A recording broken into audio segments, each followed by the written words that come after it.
Good morning, guys. Jàmm ngeen fanaan. Tey dama bugg a wax tuuti soo xeewoo suba teel te bugg a xam mindset bu healthy nooy def. Gëj naa def video yooyu.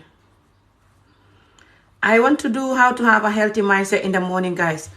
I want to talk about that before I leave and even on my way. I've not done that for a long time now.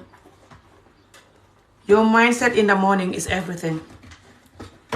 It's gonna set you for the day. Very important you wake up and have a healthy mindset.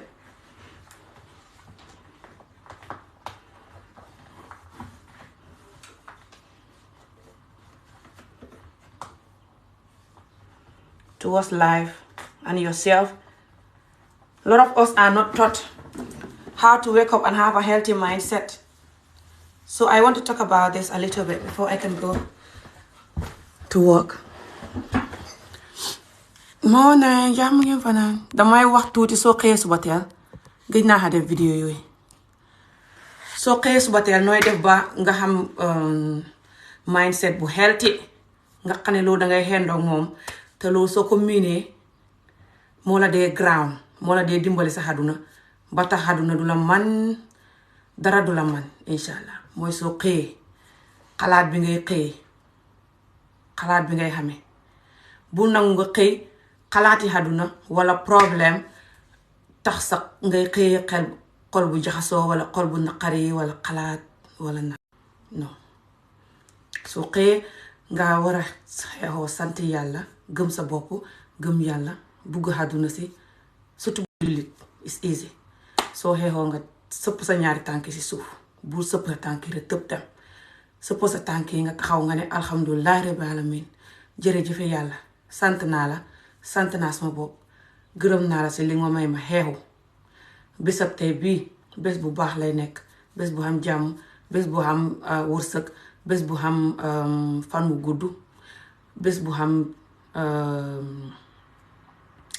meaning loolu lay doon tey nga ñaan loolu nga wax loolu nga gëm ko nga xeexoo noonu nga bul tëb rek xeexu rek jël téléphone bi seet xam naa ne whatsapp moo dee tax surtout ñun ñu nekk bitim réew ndeysaan bàyyi foofu ñu seet whatsapp seet na Afrique dara xewut ndax nangam ak nangam surtout soo nekkee koo xam ne dangay tëdd di fay sa mobile bi wala nga def ko silent wala nga wàññi ko ba nga xam ne ku la xoodu la xam kon soo xëyee suba teel bàyyi foofu nga check ko because nelaw tam dafa baax si nit su fekkee ne sa mobile bi doo koy fay wala nga wàññi ko nit ñi di la kool xaaji guddi doo nelaw te nga xëy war a liggéey wala nga xëy doo nelaw it's not good ñàkk a nelaw daf dee wàññi fani nit daf dee joxe feebar daf dee joxe stress te loolu si li sonal àdduna si yëpp ak di rey nit ñi si la bokk.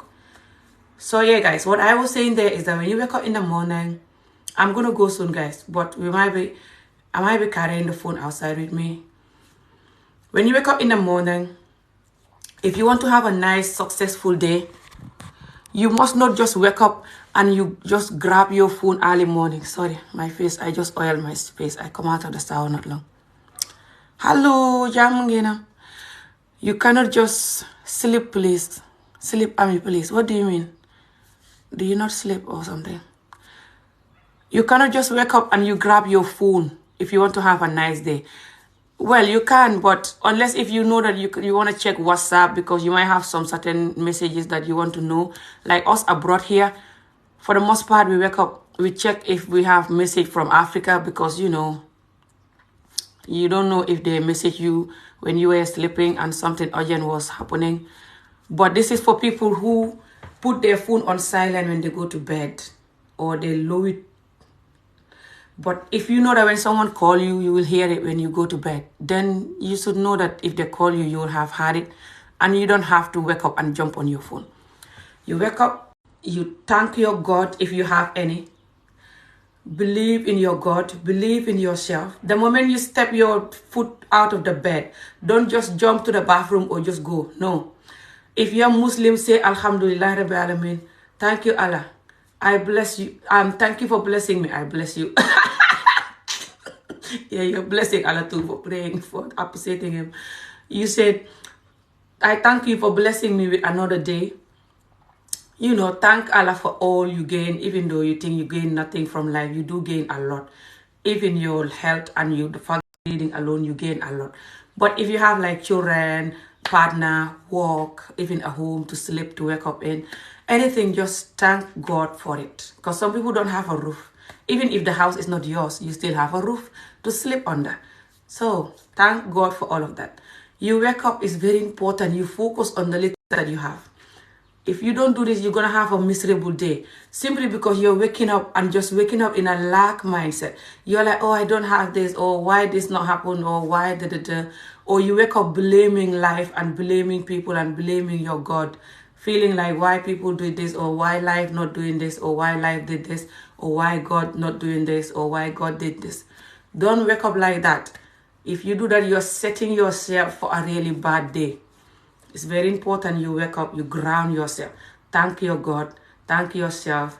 If you have families, children, friends, job, a roof to wake up in, anything, thank all of those things. Thank your health. Health is expensive nowadays. Thank everything, okay? And then drink water, drink something healthy. After you drink water, you can make like moringa tea. Boil water, put in the cup, put half a teaspoon of moringa in it. Moringa powder, mix and drink it. If you're fasting, if you're Muslim right now, you cannot do that. Don't worry about it. You wake up, do all of these good things I told you, like thank your God, thank yourself, appreciate all the little things that you have, admire wherever you live. Look at the house, look at the window, look at everything around you. Be thankful for it, appreciate them, and ground yourself. Pray as well for the day. Pray for you, your family, friends, everybody to have a good day, and set yourself for the day. If you just wake up and you start blaming life, people, or just wake up and you just jump on social media straight away, because social media, you're gonna see people who are miserable posting bad things and or posting sad things, because of life, sad situation and stuff like that, and that's gonna set you for a bad day, emotional day.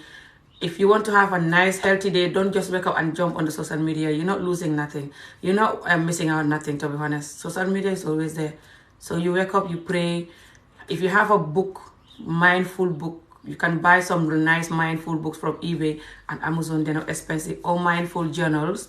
Journal something positive, or just journal it in your mind, or read, even if it's half a chapter, or even if it's some bit of the book that is positive. If you don't want if you don't want to finish a whole page, read some bit of the page that is positive, or just listen to some audio books that are positive, or some videos when you wake up, and set yourself like that. Don't just set yourself listening to WhatsApp, or arguing, or checking if this person messaged you or not, or thinking about love, friend, money, children, family, and life problem. No. If you wake up like that, you're gonna set your mindset, scientifically proven, guys, that when you wake up, first thing your mindset scan is like a child growing up. It's very important, the first thing that you scan in the morning, because that's what your brain gonna continue working, with the rest of the day, for the most part. What kind of hair braid can you do? I do all kind of braid almost. Well, the ones I know. You can send me picture. I normally tell new clients, new customers to send me pictures of what they want. So yeah, you can look at my page. My page is called I used to call it African Salon, but now it's just called Africa Salon. That's the page that I opened since when I used to have the salon. It's on Facebook. And I have a little Instagram for it, which I never post nothing on. Hardly ever. And I don't have TikTok for it. I should, but I don't really. I've been braiding my whole life, since before I was 15, Even before I was 10 when I started learning. So I don't take the braiding serious, like opening pages for it. Simply because I'm trying to move away from it in the future, inshallah. But yeah, I still do it, I'm still self-employed, very part-time. So I still do it. Even though I'm working now in this place, I'm still going to be doing it. So guys, I'm going to go soon. When it's 9 o'clock, I'm going to be leaving, or just after 9, because I have to be there at 10. So just when you wake up in the morning, you have to eat healthy, drink healthy, if you want to have a positive morning, positive day. Apparently, guys, people who don't have healthy food in their body, they're gonna be negative and negative mind towards life and themselves, because their brain don't have enough, good food to work with. It's called nutrient. Can't say the word. My children are not awake because school is still holiday. Let me not scream. Thank you so much. Your brain, apparently, scientists say this, not me, don't have enough good, to work with. You know how us humans come to this world and we come here with, like the earth, which is why grounding is good. And we come here with some fruit and vegetable and water. That's what God created us with, to give us this land with that. And we reject it, and we just cooking all these crazy oils and all this crazy stuff that we're eating.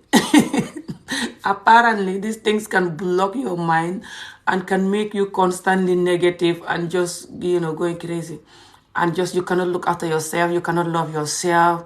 You cannot even love someone genuinely. You cannot even do anything genuinely because your brain is blocked, apparently, and a lot of people do.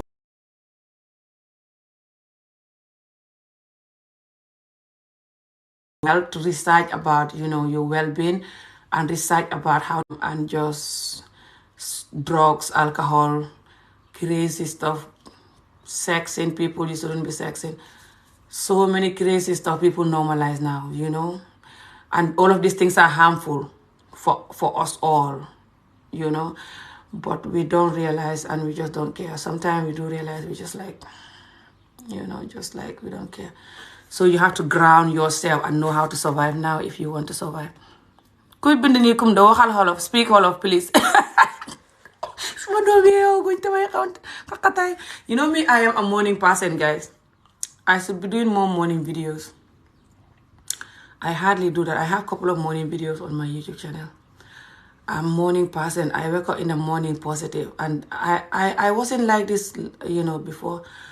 But I never wake up feeling miserable. But I wasn't like this before until I learned how to be grateful in the morning, guys. It changed my life. You get used to it.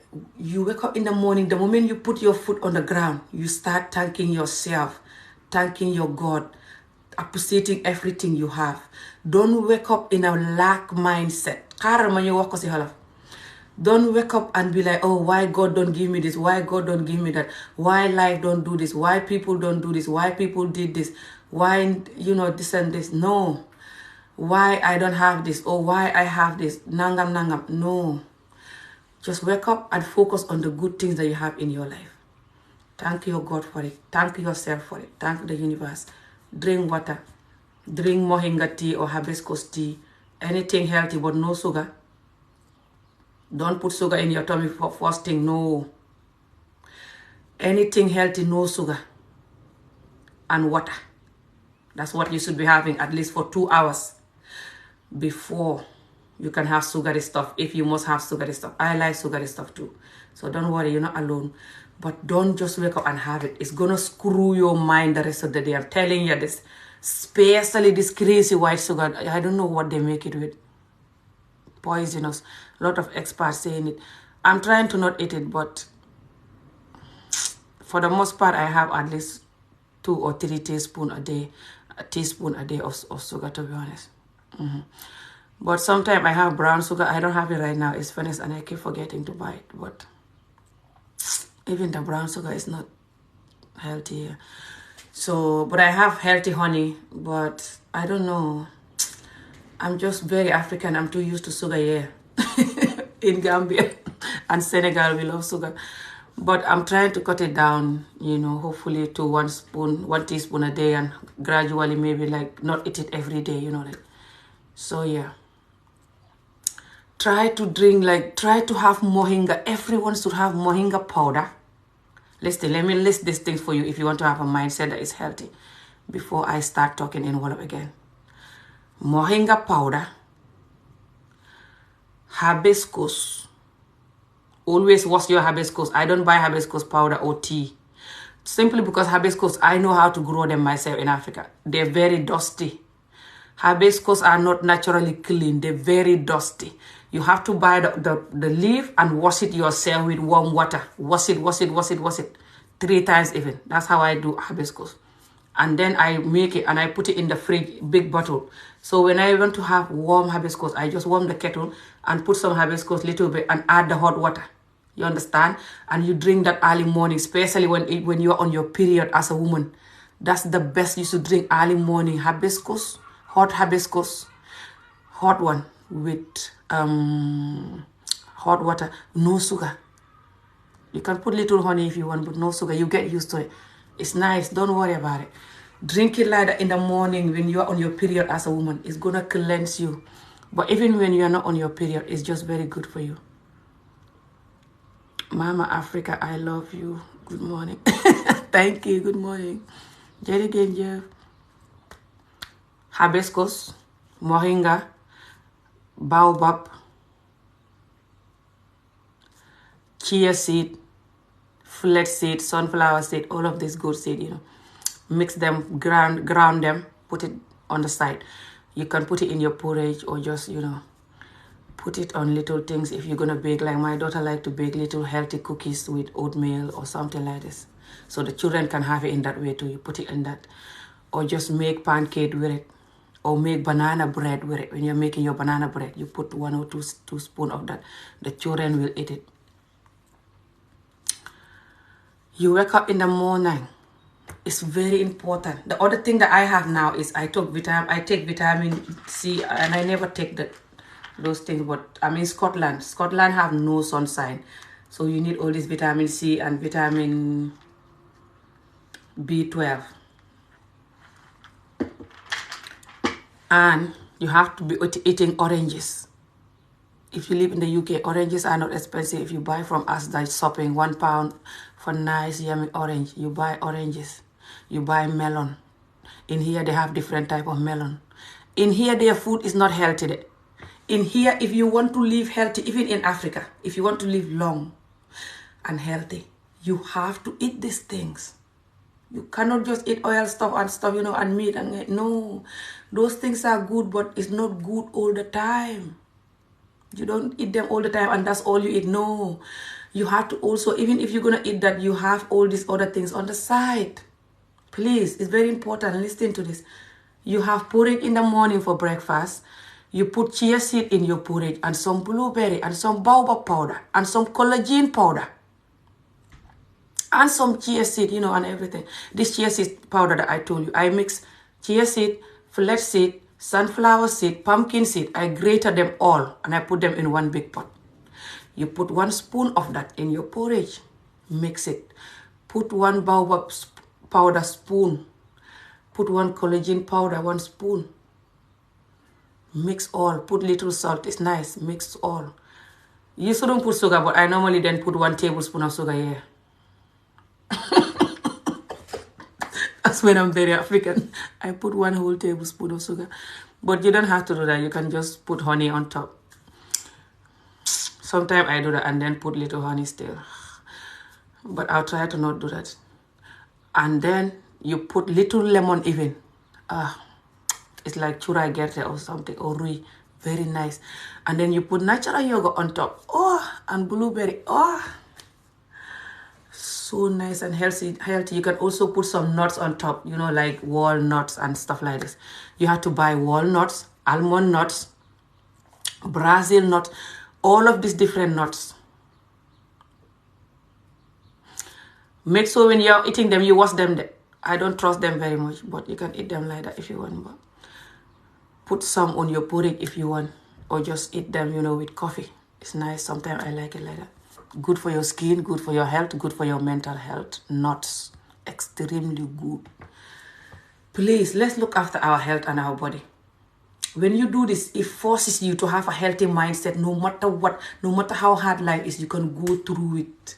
I'm telling you this. Without this, you're screwed. A lot of people are so miserable all the time and cannot wake up happy and are on drugs and going crazy. And they have everything that you want in life. Just because they don't have the healthy mindset. They don't eat healthy, they don't drink water, they're just going crazy. Eating crepes and stupid stuff, Coca-Cola all the time and crepes and stuff. And just hate healthy stuff all the time. You have to eat sweet potato, fruits, vegetable, salad, cabbage, so many good things. You have to eat them. If you're African and you like okra, you have to eat okra. Green vegetable, cook vegetable stuff and just cook healthy stuff. I've not cooked vegetable soup for a while. If you guys want, I'll show you. You can still eat unhealthy stuff, but just don't forget the healthy stuff. You just don't forget it and you'll be fine. Hello, thank you so much. Tey dafay xawma lan seesu de ho ma xam nga mënuma riit xolo xawma lan billahi dina la xawma lan baax na rek lu mu bind ni ami man jongoma lax xawma lan waxal Olof. They asked me to talk in Olof and I cannot speak Olof. I hope it's not gonna rain, guys, and I have to go to this job. So it's like that, guys, You wake up in the morning, you ground yourself, you eat healthy, and you'll be fine. I don't know why people trying to come in. And me, I just want to motivate people and myself this morning, and they're coming. I'm not gonna take them. This is not for them to come in, and they're gonna ruin the topic when they're coming. So yeah, guys, the kids, they're still sleeping. They're not awake because it's school holiday. They're going to school next week. So yeah, you wake up in the morning, you ground yourself. You think positive, you eat healthy stuff. Very important. You do that in the morning. You think positive and you eat healthy stuff. And you can go for a walk or go for a little exercise or go for your job, If you do this, you're going to have a healthy mindset at work. If you go to work and you don't eat healthy, you wake up, you make coffee. A lot of this coffee, they're cancer causing. This factory coffee, the one in the pot, this coffee now, it's not good. I did research about it. Very bad chemical. It's not coffee. I don't know what is it. You can drink it, but don't drink it all the time and just having 3-4 a day. No. Try to have original coffee. They have the original one, but it's very expensive. I have it from Senegal, my country, and it's called Cafe Touba. I sell them, but it's finished now. I don't have more. Maybe I'll have it later. Very nice and original Cafe Touba. Fresh coffee. They make it themselves in Africa like this with their hand. That's good. Or you buy those ones in the shops. But if you buy this tin coffee, I'm a tin cow.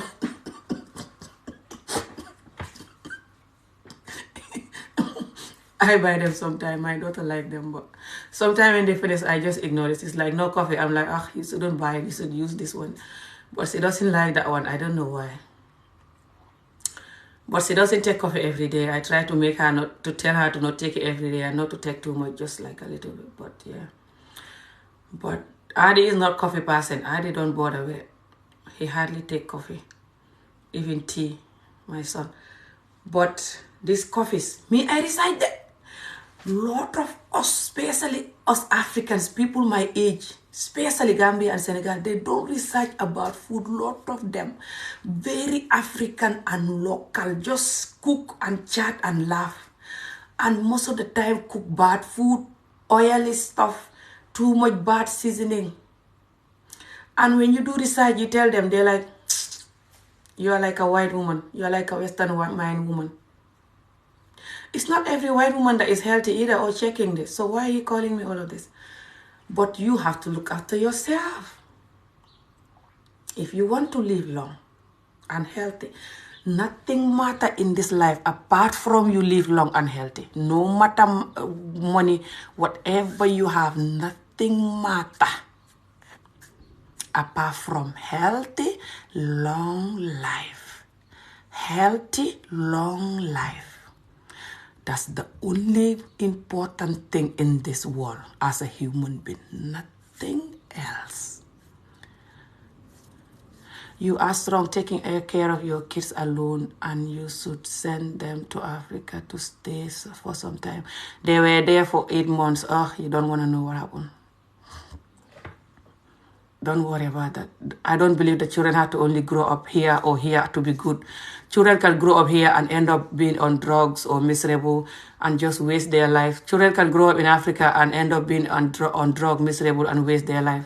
Nowhere is safe right now for children, simply because a lot of other children, come from homes that is not grounded, and they're gonna come with their behavior that they're either they're either influenced by other friends, or just because of parents who use it themselves or do those things or abuse them so much that they have no choice but, to fall into the wrong path of life, sadly. So your children have chance of learning things from friends, even if you are not like that, and doesn't matter where they are. So you just have to look at life and you see what I said. A lot of people send their children to Africa to stay there forever or for years, thinking that they're going to come back good. It doesn't work like that. For the most part, the children come back with a lot of childhood trauma. Africa is full of abuse. They have it here too. Humans are like that everywhere. But Africa is full of physical abuse and are proud to do it, like they're sick on the head. Africa, they're proud to abuse, especially child. Slap them, gaslight them, insult them, little them. Like nothing is happening. Laughing even. Adults. Your teachers, your parents, your caregiver, you're not safe anywhere in Africa. And Africa, a lot of people like to sexual abuse children, touch them and do stuff to them. Even here too. So, but Africa is worse. Because Africa people are used to getting away with stupid stuff all the time. And they'll never change. Because people let them get away. So, and because people are not allowed to tell the truth in Africa, that's why. Africa community hate the truth. That's why the community will never change. Africa will never develop. So taking your children to Africa, you can, but be very careful. It's like you are running from fire and then going to lava. I'm telling you this. Be very extremely careful when you're sending your children to Africa to grow up or to learn something. Extremely careful, I'm telling you this. Telling you this, you don't want to know the consequences of when the children come back here with whatever they got from there. You don't want to know the consequences. I'm telling you this. People now are waking. People now have human rights. People now know what abuse is. They know what is abuse and what shouldn't be done to them. It's not like the olden days. You have wrong thing done to you and you learn to cope with it the way you are, because your time, people don't have this right. Where you from? People still don't have this right. They still don't know what is abuse. In Africa, people still don't know the word abuse, a lot of people. And people abuse them every day and they're laughing. They don't call it abuse. They don't even know abuse still. And when you tell them that, they think you're crazy. So, you take that person there who come from a world that understand what abuse is, understand what shouldn't be done to them, and you expect them to grow up and shut up and accept it because you did. They're not you. You shouldn't accept it. But you don't have no choice. You're trying to be nice or trying to cope with it. That's fine. That's good. But you creating it for your child and then telling them to do like you. They're not you. Their life is not you. Human beings know what shouldn't be done to them now, and they can never undo that. They already know it. So the quicker you learn how to deal with that, the better. Sending your children to Africa to grow up there is not going to help you. Them growing up here is not going to help you. I know what I'm telling you. So please, you just have to ground the children when they're young. Make them know their self-worth and who they are so they can protect themselves. Only them can protect themselves. You can advise them, talk to them, show them love, but that is not enough. They have to love themselves enough, know their worth and their value enough to protect themselves out there. You understand that? I have to go, guys. Oh my God, I have to go. So if you don't do that, that's you done. You try to send your children to Antarctica and thinking that they're going to magically come back and your life is sorted. It doesn't work like that. You know? Let's go, guys. Let me take my jacket.